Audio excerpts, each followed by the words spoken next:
Interessante quando ela falou de antigamente, das mulheres antes, né?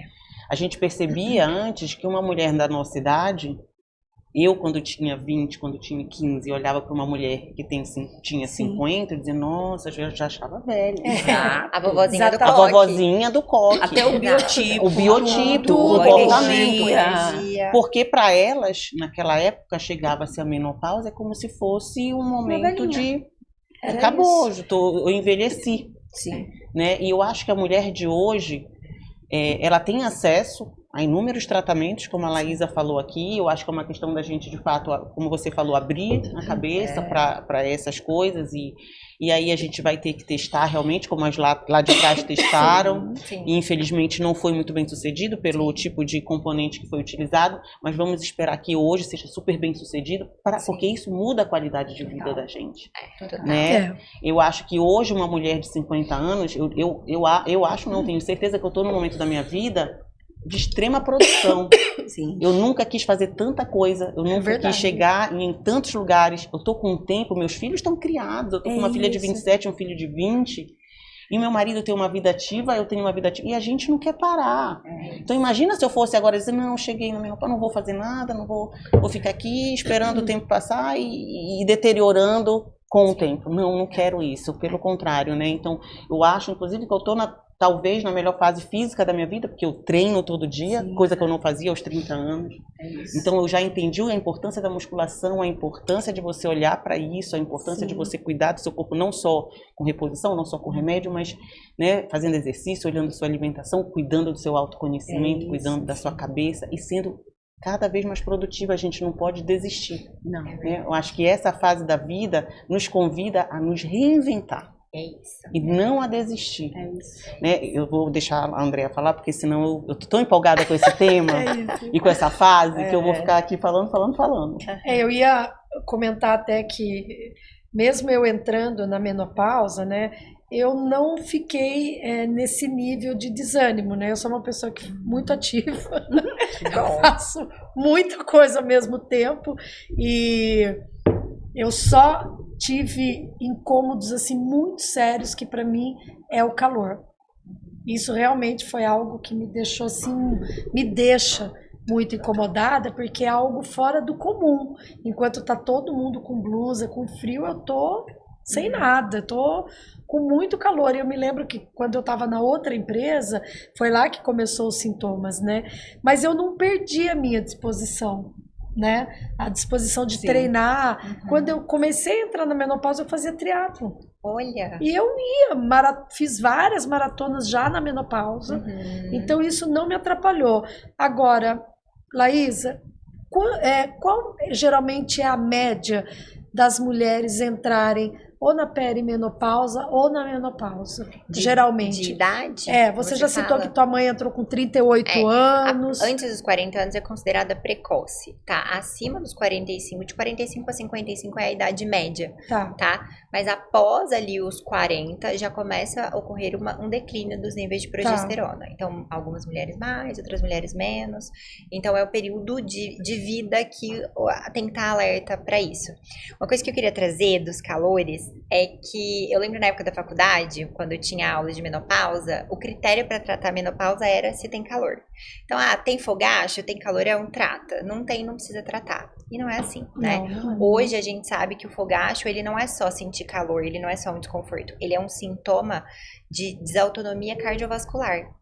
Então, a gente tem estudos que trazem que quanto maior o nível de fogacho, maior o risco de infarto e AVC dessa mulher. Então, é sobre isso que a gente está falando, né? Não é só sentir calor. Isso é uma desautonomia, é o seu sistema cardiovascular alterado. Isso porque o estrogênio, ele tem, que é o que mais comanda, a progesterona também tem um papel, mas o estrogênio, ele comanda o centro termorregulatório do corpo, e a queda dos níveis de estrogênio pode aumentar o risco cardiovascular dessa mulher. Então, a mulher, na menopausa, ela mais morre de doenças cardiovasculares, então de infarto e de AVC, do que de câncer. Daí, quando você vai avaliar o risco relativo, o risco dela ter um infarto e um AVC é muito maior do que o risco dela desenvolver um câncer na menopausa. Gente, né? olha isso. Então, a reposição hormonal, ela saiu dessa questão de, tipo, só para melhorar esse desconforto. Não, hoje, saúde cardiovascular. É necessário uma reposição hormonal para eu garantir que essa mulher vai ter um coração mais saudável. Um um osso mais saudável. Então, muito da osteoporose, da osteopenia, ela vem da falta de estradiol. A questão de ressecamento vaginal, síndrome geniturinária, perda de urina, infecção urinária de repetição, também tem tudo a ver com a baixa de estradiol, que também começa a aumentar ali após esse período de perimenopausa, menopausa.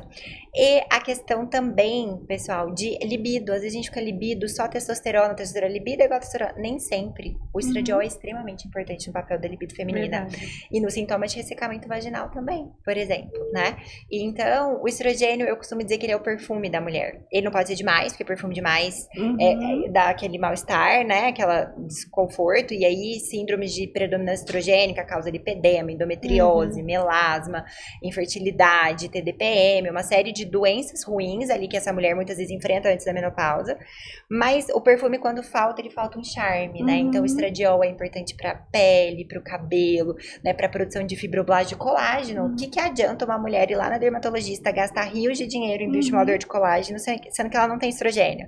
Não tá repondo ali o estrogênio na menopausa. O estrogênio, ele estimula fibroblastos, que são as células produtoras de colágeno da própria pele, né? Então, ele melhora todo ele complementa. Então, a gente precisa dar esse perfume pra mulher aí, pensando não só nessa questão de melhorar só calorão, sabe? Não é só por isso, é um metabolismo inteiro que sofre. E a questão até de ganho de peso, que muitas mulheres relatam, depois da menopausa eu comecei a ganhar mais peso, ou ficou mais difícil emagrecer, também tem a ver com o estrogênio, porque o estrogênio, ele também regula a nossa taxa metabólica basal. E então, olha que legal, agora tá em alta, né? Canetinhas emagrecedoras. Sim. Saiu um estudo que mostra que mulheres na menopausa respondem menos a canetinhas emagrecedoras, né? Os análogos do GLP-1. E muito disso tem a ver pela falta do estrogênio. A hora que a gente repõe o estrogênio nessa mulher e arruma a parte hormonal, ela começa a responder melhor ao estímulo dessas canetinhas emagrecedoras. Entendi. Gente, tá tudo interligado, nossa, né? Tudo, eu ia falar isso. Tá tudo interligado e é muita coisa e é muito detalhe que a gente tem que estar atenta, né? Até porque se a gente for olhar para o que se fala muito e para o que a gente sempre ouviu desde meninas e tudo mais, o que acontece com a mulher quando ela tá na menopausa? Sente calor. Sempre. Sente calor. Sempre aí alguém tá com calor, já tá na menopausa. Tá na menopausa. E é muito mais do que isso. Olha, ela falou de infecção urinária de repetição. Cardiovascular. Brain fog, que a gente tem, que a lei relatou. Então é muito, muito mais amplo do que sentir calor, né? Para a maioria das mulheres. E o ganho de peso, né? Eu engordei 7 quilos com a menopausa. Hoje eu já consegui voltar e tá no meu equilíbrio. Mas a mulher, quando ela engorda, ela perde autoestima, né? Perde autoestima, ela fica mal e ela fica perdida naquilo. Gente, o que eu tenho? Por que eu não emagreço? Depois dos 30 é só ladeira abaixo. E veja, você tá dando essa aula pra gente explicando como tudo tá ligado. Tá interligado, tudo. Eu sempre emagreci tranquilamente. Agora, já não tive tanta facilidade. E a reposição hormonal certa, ela ajuda essa mulher a emagrecer e se manter no processo de emagrecimento. A reposição hormonal errada, ela pode até engordar. Por isso que isso é um ponto, né? Eu tenho algumas pacientes que vêm fazendo uma reposição hormonal errada, leia-se com hormônios sintéticos, via oral. Então, o mais famoso aí, tibolona, né? Que antes usava muito. Gente, tibolona não se faz reposição hormonal com tibolona, né? Pelo amor de Deus.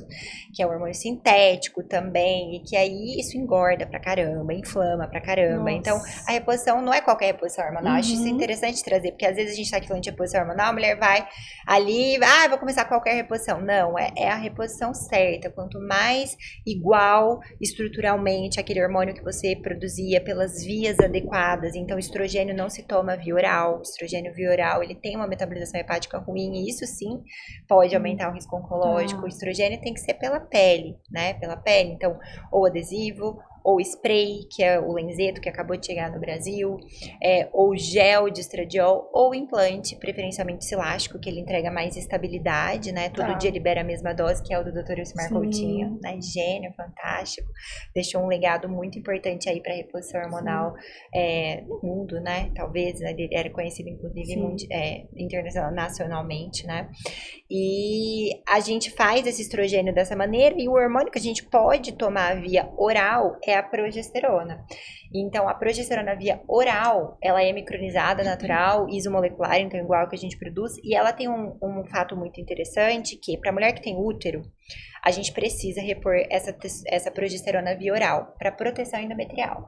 Porque o estrogênio, ele vai aumentar a camadinha interna do útero e para evitar sangramento, mulheres que têm mioma, evitar a piora do mioma e evitar riscos de hiperplasias, que seria ali o espessamento, o aumento dessa camada interna do útero e risco até de câncer de endométrio, a gente precisa ter a progesterona, que protege. Então eu brinco que a progesterona protege.